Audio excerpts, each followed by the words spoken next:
Welcome to Sterling Insights, Stand Out and Supercharge Your Assets, the go-to podcast for financial advisors aiming to grow their assets under management, stand out in a crowded market, and retain assets nearly forever.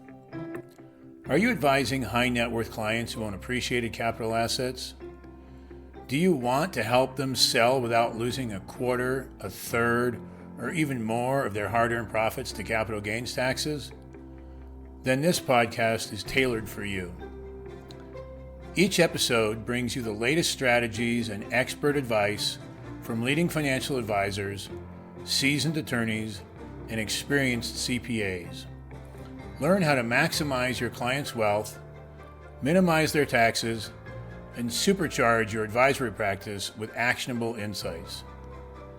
Join us on Sterling Insights, Stand Out and Supercharge Your Assets, where you'll gain the knowledge and tools to set yourself apart and achieve unparalleled success in wealth management. Subscribe now and empower your practice for a brighter, more prosperous future.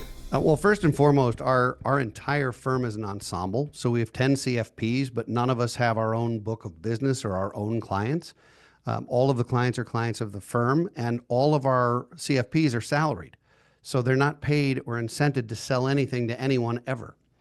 And as a result, their role for each of us, the role is to take incredibly great care of families and to deliver to them what they need, which in a lot of cases we find is multi-generational planning. And that requires multi-generational advisors, because most growing, young adults do not want to use their parents' financial advisor or attorney or accountant. They want to build their own relationships with a peer. And so half our advisors in the shop are under 30. Which is extremely rare in our business. Welcome to Sterling Insights, Stand Out and Supercharge Your Assets, the go-to podcast for financial advisors aiming to grow their assets under management, stand out in a crowded market, and retain assets nearly forever. Are you advising high net worth clients who own appreciated capital assets? Do you want to help them sell without losing a quarter, a third, or even more of their hard-earned profits to capital gains taxes? Then this podcast is tailored for you. Each episode brings you the latest strategies and expert advice from leading financial advisors, seasoned attorneys, and experienced CPAs. Learn how to maximize your clients' wealth, minimize their taxes, and supercharge your advisory practice with actionable insights. Join us on Sterling Insights, Stand Out and Supercharge Your Assets, where you'll gain the knowledge and tools to set yourself apart and achieve unparalleled success in wealth management. Subscribe now and empower your practice for a brighter, more prosperous future. Welcome to Sterling Insights, Stand Out and Supercharge Your Assets. I'm your host, Roger Silk, and today's guest is Eric Brotman. Eric is a certified financial planner. He's the CEO of BFG Financial Advisors in Maryland. He's been in the financial planning industry since 1994. And in 2003, he launched a startup, which now has over 20 employees and $700 million in assets under management. Eric is the author of 3 books, including the award-winning Don't Retire, Graduate. And as you can see by his background, he hosts a podcast by that same name. Eric, is there anything you want to amend or add to that bio? No, I think you did a great job. Thanks, Roger. It is my pleasure, and thank you for being with us. Absolutely. Eric, can you share a little bit about your journey? How did you get into the financial industry, and how have you gotten to where you are? Well, it is highly unusual. I came into this business with an English major and having studied English and psychology, not finance, and took a job. My first job out of school was at a brokerage firm in the legal department. My plan was to go to law school like many English majors do, and I fell in love with the financial business. And specifically, what I fell in love with was the ability to help people on the front end, because my role at the brokerage firm was to deal with people when they had lost a loved one in most cases. The legal department was dealing with the decedent. And what I found was I had to have conversations with people saying, I'm sorry you lost your husband, but his ex-wife is still his beneficiary on his IRA.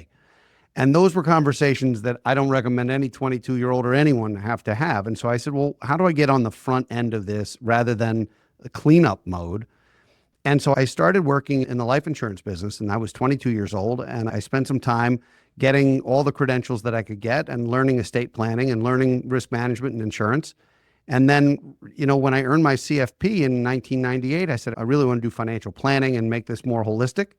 And I found a mentor who was starting a practice, and I became his junior associate. And I spent 4 years with him helping grow a firm. And then in 2003, went out on my own, and, we called it a graduation, not a divorce when we split. We're still dear friends. And, I started with one full-time, one part-time person. I borrowed from everywhere, and it was a true bootstrap. And we've grown sort of exponentially over the years with a model that I think is unique. And we can certainly talk about it, but our planning strategies and our staffing model and our career trajectory are very different than most of our industry. Well, I'm certainly going to follow that up with, I want to hear both about the approach to financial planning that you do and how it's different for your employees at your shop than at most places. So if you want to start with how do you approach the client differently? Well, first and foremost, our entire firm is an ensemble. So we have 10 CFPs, but none of us have our own book of business or our own clients. All of the clients are clients of the firm, and all of our CFPs are salaried. So they're not paid or incented to sell anything to anyone ever.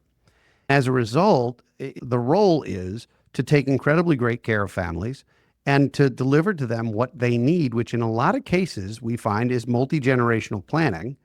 And that requires multi-generational advisors, because most growing, young adults do not want to use their parents' financial advisor or attorney or accountant. They want to build their own relationships with a peer. And so half our advisors in the shop are under 30, which is extremely rare in our business, and a business where recruiting is very tough. We have diversity here that most don't. I mean, we go to conferences, Roger, and everybody looks like you and me. They're all 50-plus-year-old white guys. And, the industry has not changed in the ways that the world has, arguably. And our firm really has done a nice job with that. We have a terrific team and a diverse team that reaches the population in a different way. In terms of our planning, the thing that makes us different is everything we deliver to clients is uniquely ours. We're not using a software that, frankly, somebody could buy for $59 out of a box. We're not competing with the apps and the robo-advisors and just spitting stuff out. Everything we do is high touch. There is some manual entry to it. We go through every nook and cranny of somebody's financial life. It is a unique process and a unique deliverable that people really like, and so they tell their friends about it. What's the demographic? I mean, you probably have a range. What's the sweet spot of your client base? Most folks show up on our door, and I'd call them the sandwich generation. They're 45 to 60, maybe 65. They have parents getting older they're worried about. They've got kids to educate. They're busy, successful professionals in their own right, working 50 and 60 hours a week. They want to retire or at least reach financial independence before they die, and they've got things pulling on them at both ends of the family a lot of the time. We find that while there's a great deal of diversity, we have clients in their 20s and clients in their 80s, there's really two types of families we serve. One, which is a higher net worth family that has legacy issues and sophisticated planning issues. And then the other is more of a Henry type of group, which are the high earners who aren't rich yet. And those are folks who we can really make a big difference for and help grow into that wealthy category. So we don't have an asset minimum. Most firms say, if you don't have X million dollars, we won't even talk to you. And those firms are actually sending folks to us. So it's been a remarkable experience where we do business with other financial advisors. We don't see anybody as competition. If you don't have a minimum, how do you guys charge? We charge a flat fee for engagement. And that fee is either for a private wealth engagement or a financial planning engagement. So the fee varies based on the complexity of the planning and how much handholding people want. If someone wants to be told, here are the steps you need to take, here are the recommendations, and they want to implement on their own, it's one price point. If they want us to shepherd them through that entire process and speak with their attorney and their accountant and look at their good faith estimates and talk to their bankers, then it's a totally different type of relationship. So we charge a flat fee to engage. We are then paid based on assets under management, but for clients who are below various thresholds, we just charge an annual retainer. And that way it becomes more of a subscription model and folks can work with us. So we do have a minimum fee. We don't have a minimum asset level, and that allows a lot of flexibility. It means someone doesn't necessarily have to move all of their assets with us to have our advice. And that's a breath of fresh air to some people. We meet with people all the time who say we've talked to 3 other firms and all they want to do is transfer the assets right away. That's the first thing they talk about. And quite frankly, it's one of the last things we talk about, not because it's not important, but because until you've built the foundation, why are we decorating the great room? Right. So would you say your engagement is you do a lot of work up front from what I just heard? Yes. How is that similar to, or how is it different from an advisor who says, well, I'm going to do a financial plan for you? Well, it's different in a lot of ways. Most advisors who say they do financial plans are really handing a pile of documents to a 24-year-old person who's going to put them into a computer program and spit out 100 pages, stick it in a binder, and charge $5,000 for it. And there's so many problems with those written plans. First and foremost, they are impossible for most clients to read, to digest, to understand. They're also stale. They're obsolete in 3 weeks because something changed in their lives, because their emergency fund got tapped because they needed a car or whatever it is, silly things, little things, big things. So what happens is that becomes a document that sits on a shelf and collects dust and becomes less and less valuable daily, as opposed to a model that every time we talk, we're able to update that in real time, either in front of somebody while they're here physically or on a Zoom with a shared screen. We can adjust various variables. We can adjust various progressions and do the hypotheticals and say, are you on track for financial independence? And if not, how do we get you there? Or how are we developing retirement income for you? And then making sure we talk about it from a tax perspective and from a legacy perspective and from, a philanthropic perspective. So I think it's different. It's not a binder with a bunch of graphs and stock language in it that no one's going to read. Mm-hmm. So you've got entry-level clients and what I might call, if they're under 30, sort of entry-level planners. Yes. Just because just the way the world works, there's only so much experience you can get, even if you work 24/7.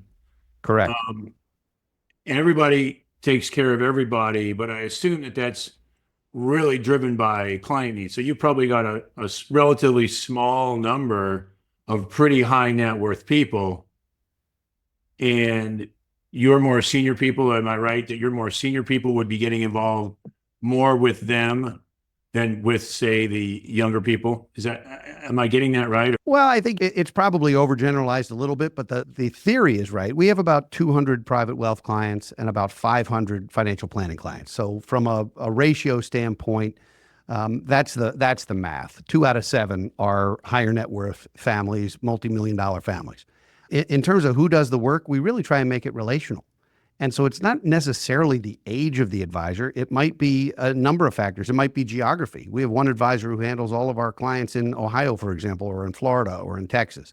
We have other folks who prefer to work with a woman who's an advisor or somebody who went to the same alma mater and just connects with somebody because they have something in common. Sometimes it's about the professional acumen. Sometimes it's about the personalities and who people are comfortable with.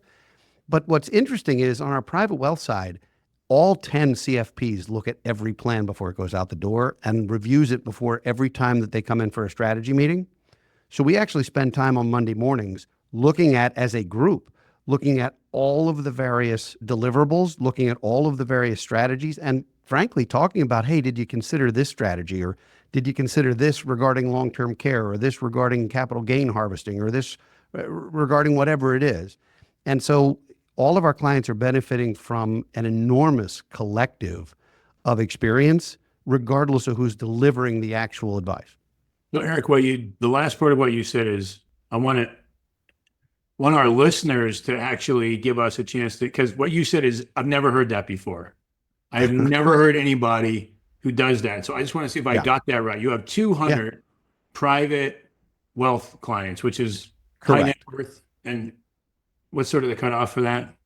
Most are 2 to 20 million. So it's a large range, but they're multimillionaire. So you've got 200 of those, and you look at each one. You didn't say, but quarterly, you look at each one? No, what we do an annual strategy meeting with clients and we do an annual tactical meeting with clients. So the first half of the year is strategy. That's the full physical exam. And so that's when we'll go through and update the full model and review the tax returns and review the estate documents and review the beneficiaries and review all the various things that are happening. The second half of the year is really about, did the action items happen? Did all the homework that we assigned get done? Did the things we said we would do get done? Are there deadlines we need to meet? Are there capital gains or losses to harvest? Are there things that have to get done by December 31? So it's Okay. twice a year. Okay. And so you have your entire team of planners, Mm-hmm. 10 people Yeah. looking at, so we've got the Smith case, and you're going to Mm-hmm. have, and today we're looking at that. And so all 10 people are sitting down in a room looking at Smith and making sure that we've got all of our I's dotted and our T's crossed. Correct. And the person who's delivering the meeting, the relationship manager for that client, is the one who is introducing the case and saying, I'm meeting with Joe and Mary Smith on Wednesday, or it's usually 2 or 3 weeks in advance to give time to adjust. But Uh-huh. I'm meeting with the Smiths, and this is what's going on in their world. And, Mr. Smith is planning to retire, and Mrs. Smith has specific health concerns or whatever it is. And we go through the full array. And that doesn't mean we get into the tactics of how we're going to adjust the portfolio. We have an investment committee for that. But in terms of the actual planning, the strategy is something we talk about together. Hey, we might want to consider looking at their P&C again and having some additional liability coverage. Or, this person's going to be turning 59 and a half. Let's make sure we do X, Y, and Z. Or some of the various things that are milestones. They're going to be empty nested next year. That may change their world. Are they planning to age in place or to downsize? All the stuff. And it creates not only some extra eyeballs on the case, but it also stress tests it for the person who's the relationship manager to make sure they're not missing anything and that they've really thought about this. It's not that we don't trust our folks. It's just the Of course. opposite. No, I totally get that. I totally No, get that. everyone is learning from each other, and we each have, we practice something called educational diversity. And the idea here is that you can't be an expert at everything. We're all primary care physicians. We're all generalists in terms of the financial planning. But we each also have certain areas where we excel. So mine is in estate planning and philanthropy. When a client dies, no matter who the relationship manager is, I'm going to get involved personally because it's something that I have a great interest in and a lot of experience doing. We have another planner here who's phenomenal with exit planning and with stock options and RSUs and NUA planning and a corporate plan and all that stuff. And so when we run into it, we will pull that person in and say, hey, would you meet with the Smiths with us for an hour? And can we do this together because you're the resident expert? And clients get the benefit of people who really know that specific area. We have people here who are really insurance experts. We have people who, we have an investment committee of 6 folks. And so if somebody is really, some clients want to know how the watch works, Roger, and some just want to know what time it is. Yeah. And for the ones who want to know how the watch works, we'll bring the investment committee chair in to talk about this is what we did this quarter, and this is why we're making these adjustments to this model, and we'll get into the weeds. Other clients are like, I don't care. Am I okay? So knowing what that is allows you to figure out which hands need to be on deck. So I'm just curious from a resource allocation point of view. You've got 200 of these. It's about one a day throughout the year, a little bit less. How much time do you guys allocate for, just to review? Okay, I'm meeting with the Smiths next week. How much time will this 10-person meeting cover? We allocate 3 hours every Monday for this, calendar-wise. And we would go through maybe 12 or 15 or 18 cases during that time. Some are very straightforward. Some are like, I've sort of got this. I have a question about 1 or 2 things. And some of them are relatively new intakes and there's a lot more to talk about. But it's rare that we need the full 3 hours. Most of the time, we've blocked out more time than we need. And we see clients on Tuesday, Wednesday, and Thursday. So on Mondays, we're doing the prep and the planning, whether it's this week or a week in advance. Fridays, we're doing wrap up. We're making sure that all the T's got crossed and the I's got dotted. And Tuesday, Wednesday, Thursday typically are client days where we don't have internal meetings. We just are focused on clients that full time. So I'm going to guess, Eric, that your client retention rate is very close to 100%. Correct. I'm not surprised. We set a target for every advisor as a relationship manager to never drop below 98.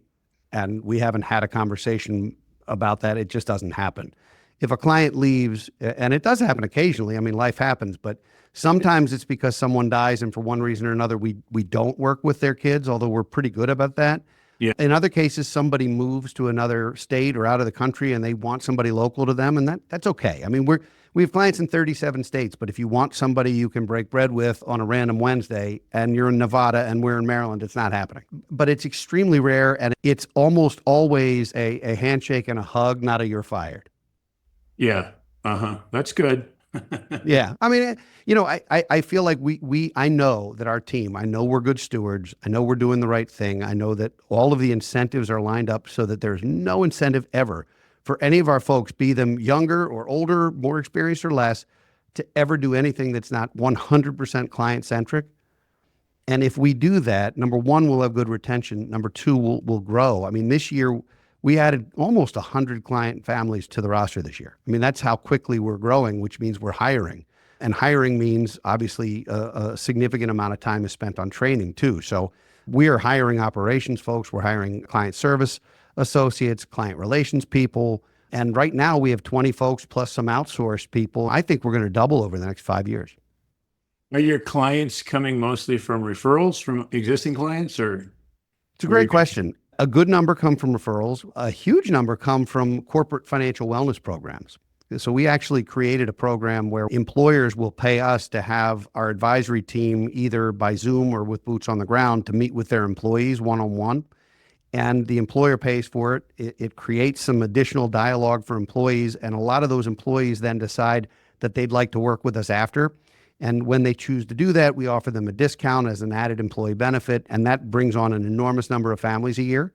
In addition to that, we work with centers of influence. I'm an accredited estate planner and spend a lot of time with attorneys. We actually don't get a lot of referrals from CPAs. We get a lot more from lawyers. I tend to talk lawyer. And then beyond that, there's the podcast and all the media and the speaking engagements and the things that, for me, my primary role is business development. My primary role is growing the company. And so I spend a lot of time doing this, quite candidly. And it seems to be working. It's working great. I mean, the systems we have in place now for business development allow us to have landing pages and white papers and calls to action, and people are able to get onboarded in a very effective and efficient way. So we're adding, in some cases, as many as 10 or 15 households in a given month, which is an enormous amount of time. Although, as I mentioned to you, when we do the strategy meetings the first half of the year and the tactical meetings in the latter stages, summer is almost entirely new business development. We have lots of time because we're not doing routine strategy meetings or tactical meetings. We let everybody get a lot of time off. We have responsible paid time off here, so no one has a set number of hours. And employees love that. It's very, very flexible. And so we don't schedule routine strategy or tactical meetings in July, in August, or in December. We reserve December for annual planning, for emergencies and opportunities. I mean, obviously, if a client needs us, they'll get us whenever they need us. But in general, we don't schedule the routine things during times where we know there might be other needs. Did you, when you started the company, did you have this model already in mind, or has it developed over time? Let me just keep the show clean and say, heck no. When I started, I was a one-man show, and I had a full-time person who was doing client relations and helping with applications and such, and I had somebody helping with portfolio. I started my succession plan and started selling shares in the company when I was 38 years old. So I have been onboarding shareholders now for 14 years, and we've grown where this is truly collaborative. I'm the boss of no one. I manage no people. I supervise no one. I like to coach. I like to mentor. I like to teach. I do not like to supervise. Our management team is a number of people who are also financial advisors, but help with either the company finances or the company marketing or the company operations and HR. We all wear different hats so that we can spend most of our time doing what it is that we love to do for a living, but also can run the company. We are extraordinarily collaborative. We do quarterly retreats with our team. We do an annual planning summit where we take everybody off site for a few days and we recap the year and we plan for the year ahead down to the minutia sometimes, but it allows us to really have a scoreboard. Everyone has their plan of work. We're all accountable to each other. We declare not only what we've done this year and how we did, but what we're planning to do next year. Each of our employees has an accountability partner, somebody they meet with typically once a month or every other month to go over their plans of work. How's it going? And it's not a manager, it's a peer. So they're pushing each other and everybody's pulling together. We don't have competition. We have high fives in the hallway. And I always wanted that. The only thing I knew I wanted was collaboration and not competition. I did not want to build an agency where it was dog eat dog. I wanted nothing to do with that. I wanted us to take great care of folks and not compete with the guy or gal in the next office. What are some of the key metrics that you guys watch on a whatever weekly, monthly, quarterly, annual basis? We watch a number of different metrics. One of them is we watch for the business development, the pipeline of new intakes, how many folks are coming in the door and how many are ultimately doing business with us. So that's a business development type dashboard. We have a dashboard for, and when I say dashboard, it's literally, we use Salesforce Financial Cloud and there are dashboards for all of this. So I can pull up in 1 second all of the metrics of the company. We have a metric to make sure that all of our private wealth strategy meetings have been scheduled or have been held and how many haven't happened and what do we need to follow up on. Same thing's true with prospects in the pipeline. We have metrics that are financial, obviously against the budget and how are we doing relative to that. We have metrics. Each advisor has their own set of goals and we manage them toward their own quantifiable goals. And that they're all dashboarded, everything. I can look up in a matter of seconds exactly where things are from a pinpoint standpoint. And so you're looking at that dashboard on a weekly basis, monthly basis? I think it depends on each person's role, at least monthly. Our executive council meets twice a month, and we have a set agenda with the things that we need to do, everything from business valuations to tax returns to employee reviews to all the different things that run the company. I have a dashboard as the growth officer of the firm to look at how we're interacting and how frequently with our accountants and attorneys and other centers of influence, how we're reacting or interacting with some of the media, the webinars that we're doing. What is the marketing department up to? What's the client relations department up to? The investment committee meets on their own. I don't serve on that committee, so that's not one I need to worry about personally, but there are 6 folks on that committee and they're spending time doing due diligence and talking about tactical adjustments to portfolios and how it's being managed and alternative investments and everything else. So ultimately, I would say I look at certain dashboards as much as weekly, but all of them at least quarterly at the very least. Eric, as you can see, we're kind of getting up to the end of the time. Is there anything that you wanted to share? I think I could go on talking to you for a long time and we'll do that offline, but anything else you wanted to share that we haven't had a chance to talk about yet? I mean, the only thing that I'll share is that this whole idea of not retiring and graduating that we use with our clients is something I'm going through personally right now. It's the idea of reinventing ourselves and moving towards something. And so, Roger, I've built a consulting practice and I'm now working with financial advisors all over the country. And I'm doing facilitations for retreats and for client advisory board and for various things. And I'm having more fun. I mean, I literally feel like my tank has just been completely, refilled and is ready to rock. I've been at this 31 years. I have an amazing team around me. I have made myself largely irrelevant to the day-to-day operations of the business. And now I spend time with other advisors, helping them create some of the things that we're doing that work. And I've never had more fun. I expect to do this another 20 years, and I expect that to be where a lot of my time is spent. So one final question, Eric. Yeah. With all your success, what's your biggest challenge now? My biggest challenge is we always have, as a company, we always have the same 2 challenges. It's always people and technology in that order.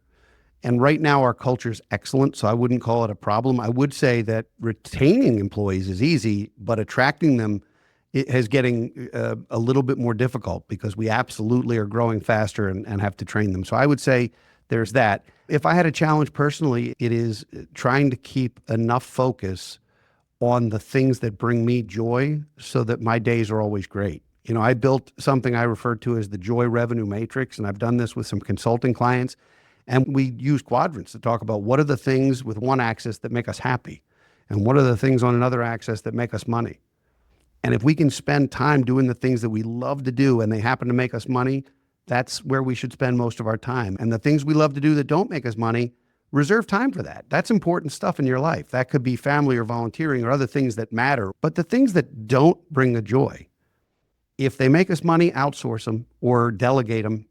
And if they don't bring us joy and they don't make us money, find a way to stop doing them. And so I would say right now, my greatest challenge is staying true to that and learning to say no to things that don't fit in the right quadrants. I tend to say yes all the time, and I'm learning to say no to focus. Bill Gates, I think, recently said that busy is the new stupid. And so I don't want to be that. I want to make sure that my time is being spent doing things that I love to do that are making an impact. Well, I can tell just listening to you that you are so passionate about this that I think, it's the old saying, you might do it even if it didn't make money, listening to you. Well, I'm having fun, and I am definitely recharged. And, it ebbs and flows over a career over decades, that's for sure. But right now I've sort of found my stride. I've found my people. I mean, our management team is amazing. Our advisors are amazing. I trust absolutely every one of them to do incredible work. And it's amazingly rewarding to feel like, man, I started this company when some of them were just born, and here we are. That's fantastic. Yeah. Eric, where can our audience go to learn more about you and the firm? To learn more about BFG, the website is bfgfa.com. And to learn more about the consulting practice, it is brotmanconsultinggroup.com. All righty. Well, thank you very much. I appreciate you joining us. And since it's the day before Thanksgiving, I'm going to wish you a wonderful Thanksgiving. You too. Enjoy every minute. This was the last activity I had before I'm on vacation, so I feel that coming through me too. So I'm ready. Well, thank you so much for your time. Really a pleasure. Take care. Thanks, you too. Bye. Thank you for listening to another episode of Sterling Insights, Stand Out and Supercharge Your Assets, where we provide the info you need from successful leading financial advisors, lawyers, and CPAs. Your hosts, Roger and Catherine Silk, invite you to learn more about Sterling Foundation Management by visiting sterlingfoundations.com.